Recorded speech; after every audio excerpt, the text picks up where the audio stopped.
Hi everyone, இன்றைக்கி வந்துட்டு ரொம்பவே ஈஸியான அண்ட் யூனிக்கான தேங்காய் வடை எப்படி பண்ணுறதுன்னு பார்க்கலாம். இது பண்ணுறதுக்கு நான் ஒரு பெரிய பவுலில் 1 கப் அளவுக்கு அரிசி மாவு சேர்த்துக்கிறேன்.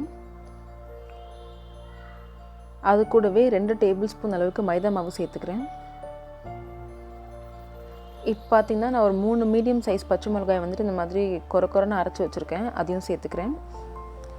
சின்னதாக இருந்தால் மீடியம் சைஸாக இருந்தால் 3, பெருசாக இருந்தாக்கா 2 கூட போதும்.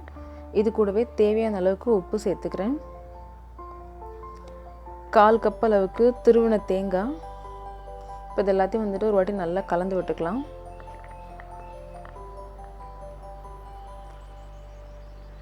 கலந்து விட்டதுக்கப்புறமா நான் 1 டேபிள் ஸ்பூன் அளவுக்கு நல்ல சூடான எண்ணெயை வந்து சேர்த்துக்கிறேன். இது எதுக்குன்னு சொன்னாக்கா வந்துட்டு உங்களுக்கு இந்த வடை வந்து நல்லா மொறுமொறுன்னு இருக்கும். இப்போ வந்துட்டு எண்ணெய் சேர்த்ததுக்கப்புறமா ஒரு வாட்டி நல்லா கலந்து விட்டுக்கலாம்.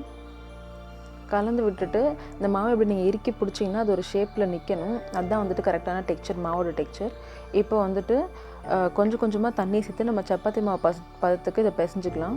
எனக்கு வந்துட்டு 1/2 கப் அளவுக்கு தண்ணியும் ப்ளஸ் ஒரு டேபிள் ஸ்பூன் அளவுக்கு தண்ணி தேவைப்பட்டுச்சு இந்த மாவு இந்த கன்சிஸ்டன்சிக்கு வர்றதுக்கு. இப்போ பாருங்கள், நல்லா சாஃப்டாக மாவு வந்து பிசைஞ்சாச்சு. இப்போது ஒரு பிளாஸ்டிக் பேப்பர் இல்லைன்னா வாழை இலை நீங்கள் எது வேணால் எடுத்துக்கலாம். அதில் எண்ணெயை வந்துட்டு நல்லா தடவிடுங்க. தடவிட்டு கொஞ்சமாக மாவு நான் இப்போ எடுத்துருக்கேன் இல்லையா, அந்தளவுக்கு மாவு எடுத்து இந்த பிளாஸ்டிக் கவரில் வச்சு கையில் எண்ணெய் தொட்டு இந்த மாதிரி வந்துட்டு மெல்லிசாக தட்டிக்கோங்க. ரொம்ப மெல்லிசாக இல்லை, ஓரளவுக்கு மீடியமான மெல்லிசாக தட்டிட்டு நம்ம உளுந்த வடைக்கு போடுற மாதிரி நடுவில் வந்துட்டு ஒரு ஹோல் போட்டுருங்க. போட்டுட்டு அந்த கவரை வந்து பின்பக்கம் அழுத்திட்டே இருந்தீங்கன்னாக்கா இந்த வடை வந்துட்டு உங்களுக்கு கையில் வந்துடும். இந்த மாதிரி பொறுமையாக எடுத்துகிட்டு எண்ணெயில் போட்டு நல்லா பொரிச்சு எடுத்துக்கலாம். நல்லா கோல்டன் கலரில் கிறிஸ்பாக வர வரைக்கும் இதை பொரிச்சு எடுத்துக்கணும். இது வந்துட்டு பார்த்தீங்கன்னாக்கா அப்பப்போ இதை திருப்பி விட்டுக்கிட்டே இருங்க, ஒரே பக்கம் வைக்காதீங்க, திருப்பி விட்டுக்கிட்டே இருக்கணும்.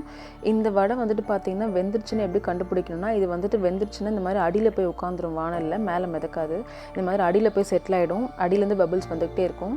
அண்ட் நல்லா கோல்டனாக கிறிஸ்பாக இருக்கும். அந்த ஸ்டேஜில் இருந்துச்சுன்னு சொன்னால் அது வெந்துருச்சுன்னு அர்த்தம். ஸோ இப்போ அடுப்புலேருந்து எடுத்துடலாம்.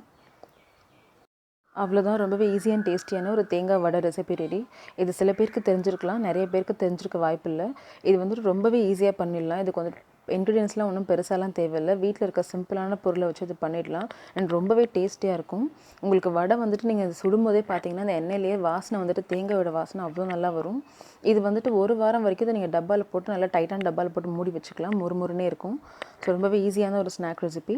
கண்டிப்பாக ட்ரை பண்ணி பாருங்கள்.